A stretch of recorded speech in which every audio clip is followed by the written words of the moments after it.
Chloe. All right, so something new today. Talking about modeling quadratic functions. So what that is there's a lot of physical things, or things that you see in nature and that kind of thing, that can be modeled using quadratic functions. One of the most obvious ones is the force of gravity. Okay. So for example, you see this a lot in sports. Like, a guy kicks a ball in football, it goes up in the air, and then it gets as high as it can go based on how much leg he puts behind it, basically. And then it comes back to the ground. Okay. So in football, they call that hang time. Like, how long does the ball hang in the air? Okay. So that's what they're interested in, is, how long can they keep the ball up in the air so that the team that kicked the ball has enough time to get down there and, tackle the guy when he catches the ball. Okay. So that's one example. And I mean, any kind of projectile thing like that, golf or anything that involves, taking an object and putting it into the air, because eventually the force of gravity is going to win. So the whole idea is that you overcome the force of gravity for a while by, kicking, throwing, hitting a golf ball, whatever you've done. And the harder you do it and the more efficiently you do it, the longer it'll stay in the air. But eventually gravity wins. Okay. But that has the shape of a U-shape or a parabola. So you can kind of picture it. It starts high and, starts low, goes high in the air for a while, then comes back down. Okay. So that's a pretty standard thing. All right, so let's check out some problems here, and we'll discuss how to take care of these. Okay, so it says use a quadratic model. Try it again. Quadratic function to model the area of each triangle. It says graph the function.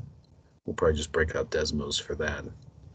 And evaluate each function at x equals 8. Okay, so first things first, to come up with the actual function, we just need to basically FOIL out the two sides, because area is length times width, so they give us a length and a width, but it's in terms of x. So let's take a look at that. All right, so to get the actual function, we would just do 2x plus 4 times x plus 3. Okay. All right, so standard FOIL stuff here. We've got 2x times x, that's going to be 2x squared. And then we do 2x times 3, that's going to be plus 6x. Move on to the other guys.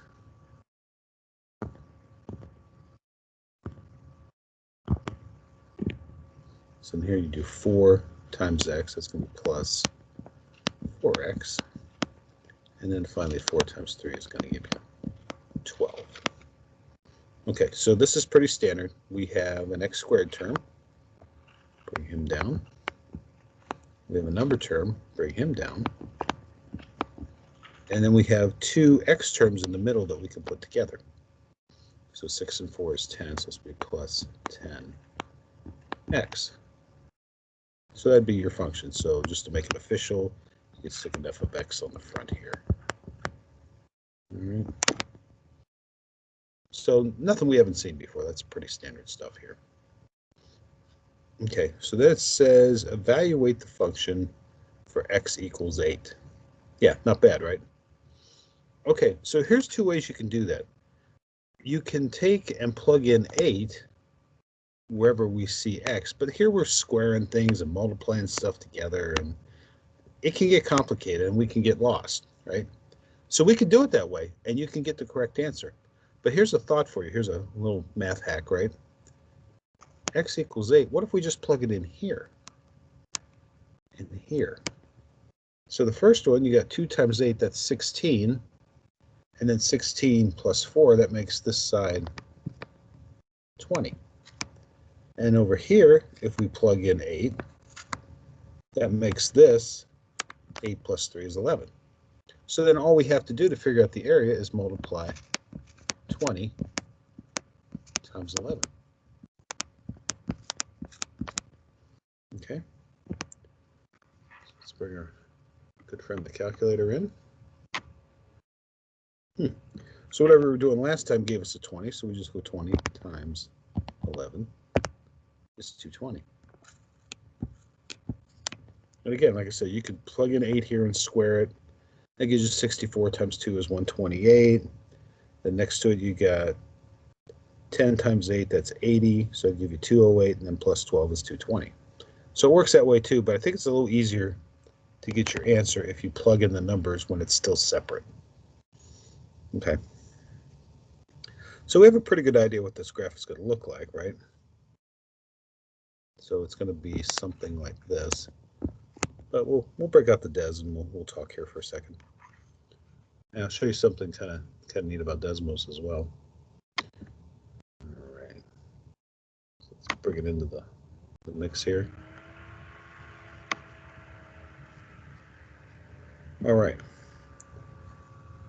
So we could do the one with the x squared, but you could also do 2x plus 4.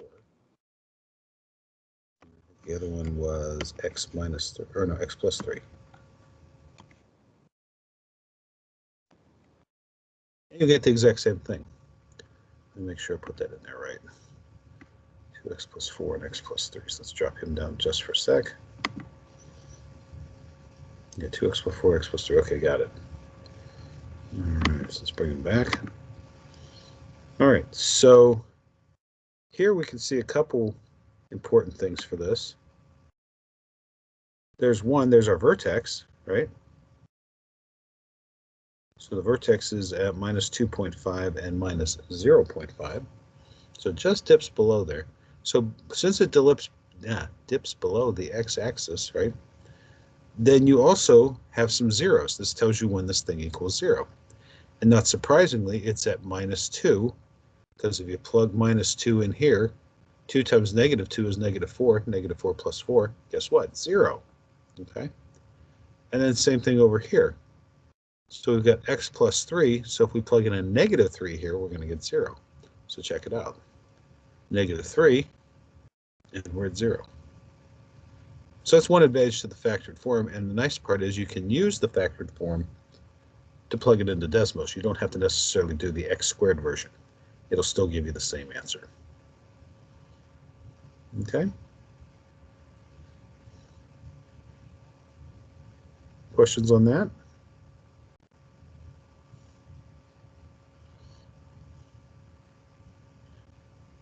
Yeah, as you said before, Chloe, pretty easy stuff. Not bad.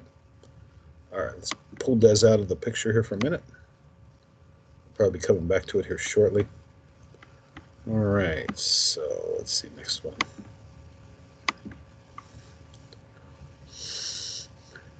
Okay, so this is pretty much second verse, same as the first, right? Just a little different thing here. So it says evaluate for x equals 8. Let's go ahead and do that. We'll do that first.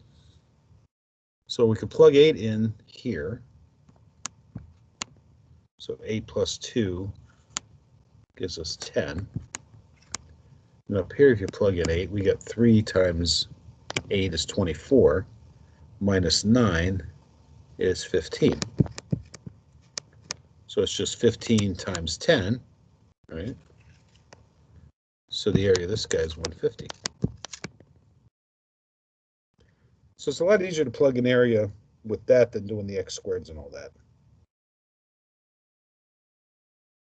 Okay.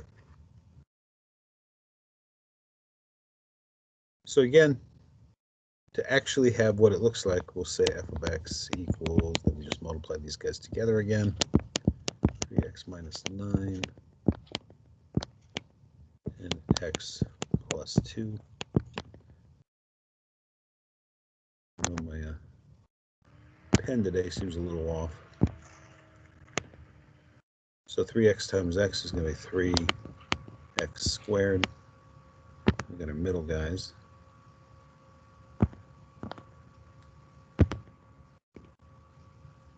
So the outside guys. So 3x times 2, that's going to be plus 6x inside guys, minus 9 times x, that's going to be minus 9x. And then finally we have our last guys. So minus 9 times 2, that's going to be negative 18. So again, pretty standard. We've got the 3x squared up front. We've got the minus 18 at the end. And then we've got two guys in the middle that can add together. So 6 minus 9, that's going to be negative 3x. So that's our guy. Okay. Okay, so let's take a look at the function itself. So we've got 3x minus 9 and x plus 2. All right, so I'm going to have 3x minus 9 x plus 2. Ooh, that goes way down, doesn't it? Let's see, where's that sucker go? All right, well, first things, let's look up here. So we cross at minus 2, and we cross at 3. And again, that should make sense, because if you look here, you plug in 3 here. 3 times 3 is 9, and 9 minus 9 is 0. There it is. And then over here, we have x plus 2. So if you plug in minus 2 and plus 2 gives you 0. Beautiful.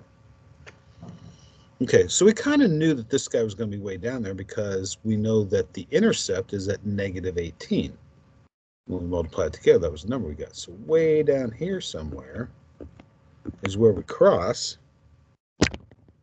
right here, at 0, negative 18, and then it bottoms out just a little bit past that. So it bottoms out here at 0.5. So if we did the whole thing where we do x equals minus a over 2b, you would get 0.5, and then we plug that in, and apparently you get negative 18.75. But again, our good friend Desmos gives us a lot of information with not much effort. It's pretty fabulous. Matter of fact, one of my Algebra 2 students the other day, he's like, Desmos is awesome. So yeah, it's pretty good, gotta say. Okay, questions on that one?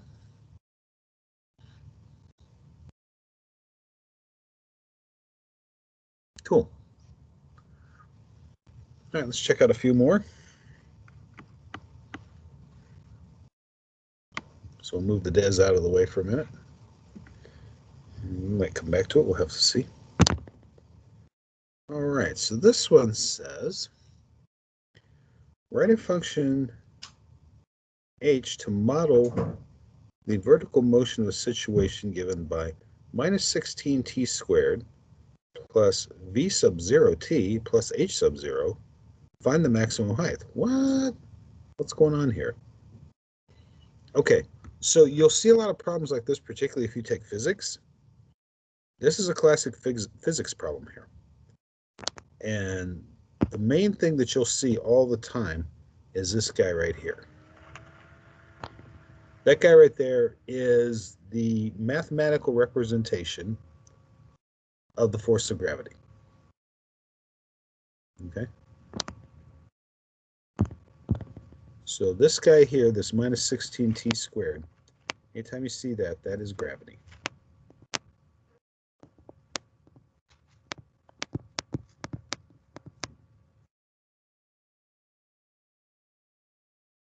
Okay?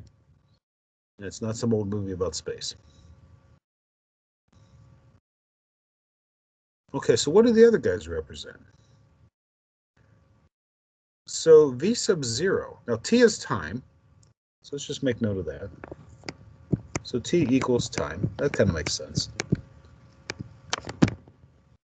All right, so v sub 0,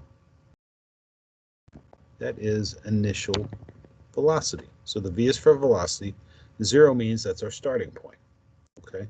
So this is v sub 0. And initial height, so we're thinking h for height, right? So initial height is h sub 0. Okay, so all we have to really do here is plug these numbers in and we'll have our function. That's not so bad. Okay, so we're going to have h of t. So this is your height at some given time. That's what that means. We're getting all scientific here, right? Okay, so force of gravity is always there. So minus 16t squared. Okay. Now again, notice that this is a negative 16. So this means that our parabola is going to look like this, right? And that should make sense because here we have a situation. This is like when we're talking about the football player, you know, he kicks the ball off, it goes up in the air, but eventually gravity says, nope, you're going back down. And then what they're interested in usually is how long that ball's in the air and, of course, how far it goes. Okay. So initial velocity, that is like the force that the kicker puts behind the ball. Okay. So in this case, it says 32 feet per second. All right. So all we have to do here is we're saying, well, v sub 0 is 32. So then this would be plus 32 and then t. All right. And then the initial height is plus 75. So this thing starts off 75 feet off the ground. So obviously this is not a football game unless they're kicking the football from the stands, right? Where the stands are above the actual playing field. So this thing is going to start off at 75 feet. They're going to put this much force behind it. And in this case, they're asking us for the maximum height. So they want to know what's the highest this thing's going to get before gravity says, nope, you got to get back on the ground, buddy. Okay.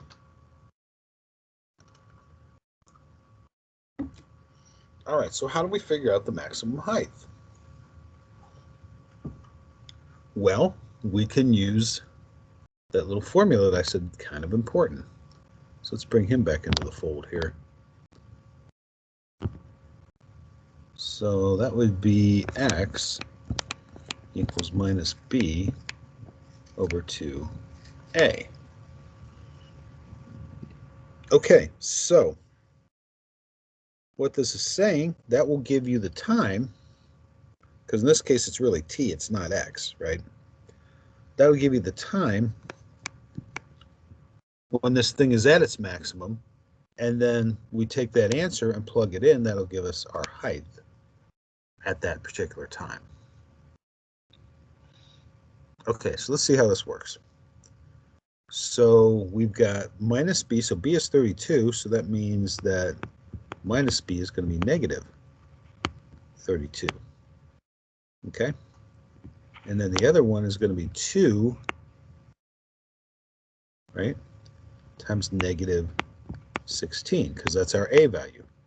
Remember, a is the number in front of the x squared, or in this case, the t squared, and b is the number in front of the x, or in this case, the t.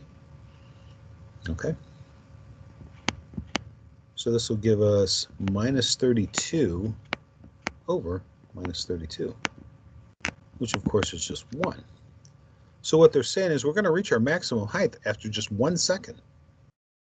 And then gravity is going to take over and push it back down. Okay.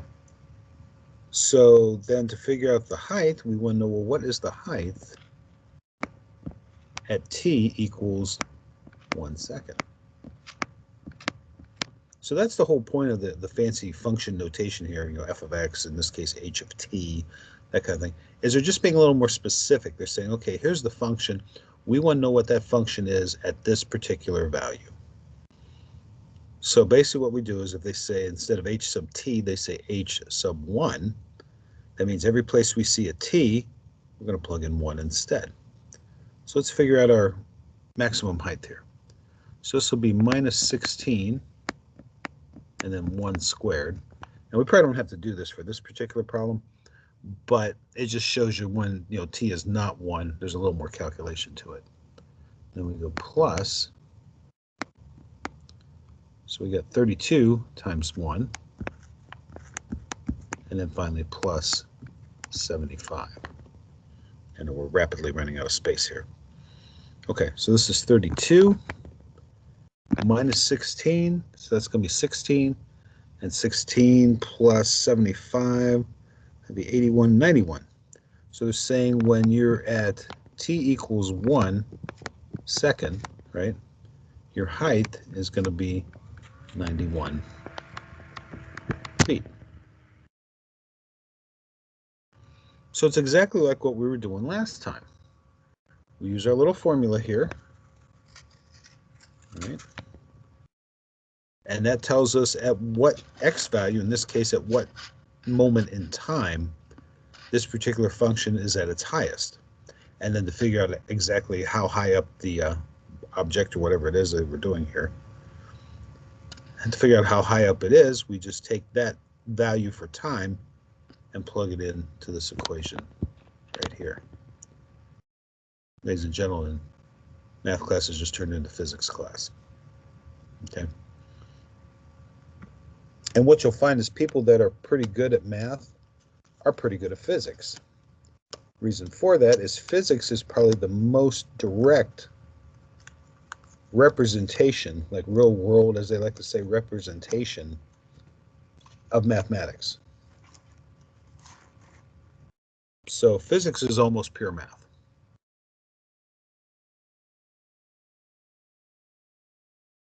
Any questions?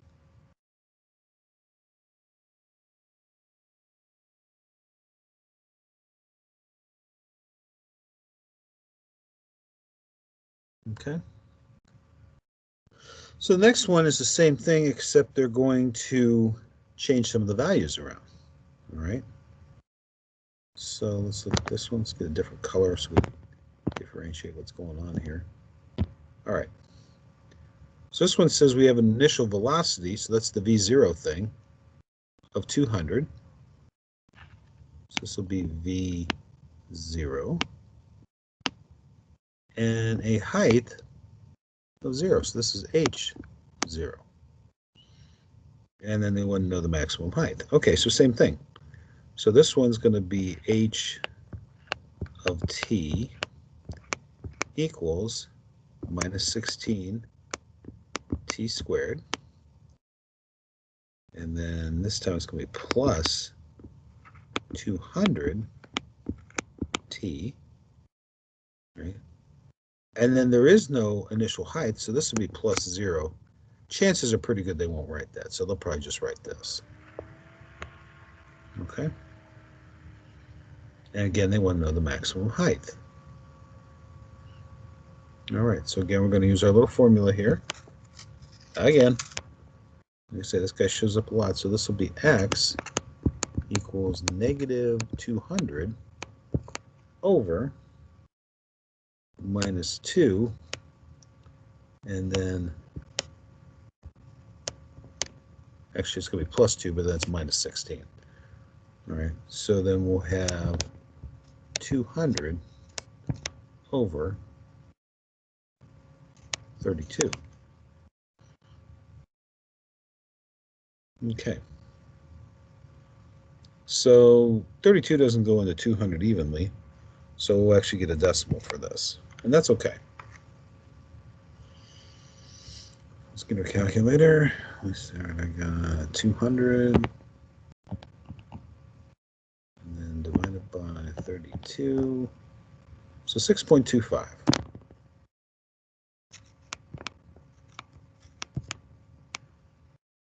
All right, so now we have to plug it in to figure out our maximum height. All right, so we're going to have negative 16 and then 6.25 squared plus 200 times 6.25. All right, so that'll give us our height. All right, so this definitely looks like a calculator thing. All right, so we got 6.25, we square it. So we got 39.0625, and then we multiply that by 16. Now remember, it's negative 16, so it's going to be a negative number. All right, so our first part is going to be minus 625, and then plus 200 times 6.25. So we'll do 200 times 6.25 is 1250. So then we take 1250 and subtract off the 625, which also turns out to be 625. So our maximum height on this one is 625 feet. So even though this one started on the ground where the other one started at 75 feet, notice that the force was a lot less here than it was here. So that's why we get a much bigger height. A lot more oomph behind this one than there was on the other one.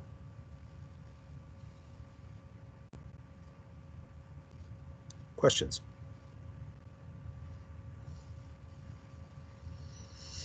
So as you can see, we have a lot of stuff that we've done before that kind of just applies to what's going on here.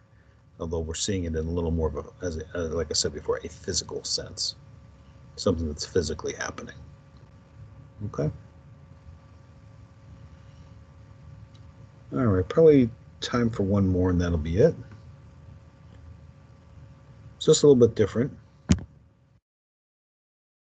Or it's not. I thought it was a different kind of problem, but it's not. Okay, so yeah, let's walk through one more of these and that'll probably be it for today.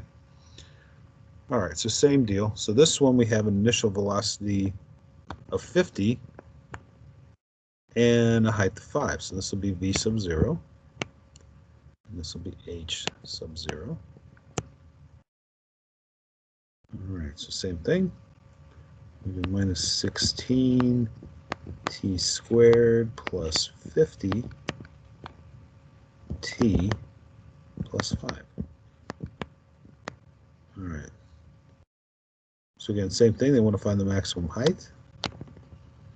All right. So that'd be minus 50 over 2 times negative 16. So this is our x value, or our t value, I guess I should say.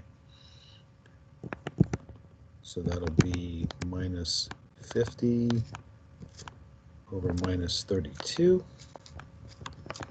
All right, so again, calculator city on that one. Clear it out. So we got 50 divided by 32. So that's going to be 1 point, what was it? Hang on. 5625. 5625. Aren't you glad we have calculators?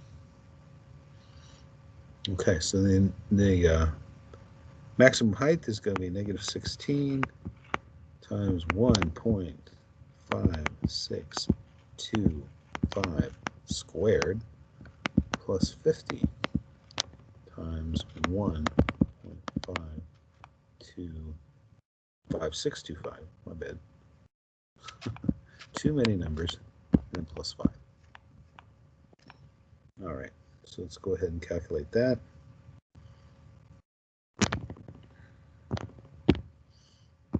All right, so we got this guy here, we're going to square him. So we get that, and then we multiply that times 16, and we know that's minus. Okay, so the first part's going to be negative 39 point something, hang on, 0625. 0.0625. All right, so then we do this part. All right, so that's going to be 1.5625, and then times 50. So that's going to be plus 78. I think it's 0.125. Yeah, 0.125. And then don't forget we have to add on a 5. So let's go ahead and do that. So we got that, and then we go plus 5.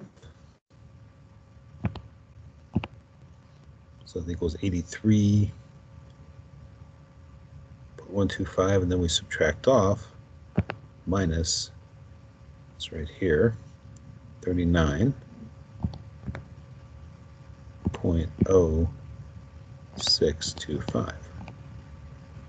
And there's our answer. So your maximum height on this one's going to be a little over 44 feet. So 44 feet and some change.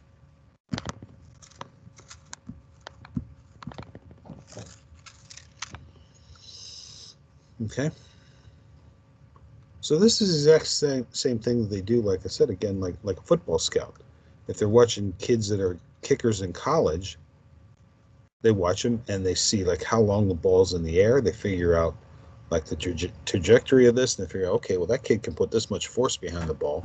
He's pretty good. We want him for our football team. Okay. All right, let's do this last one. We'll call it. So again, same thing. This will be V sub 0. This will be H sub 0. So this is going to be f of x. Well, it's going to be f of t, actually. But you get the idea.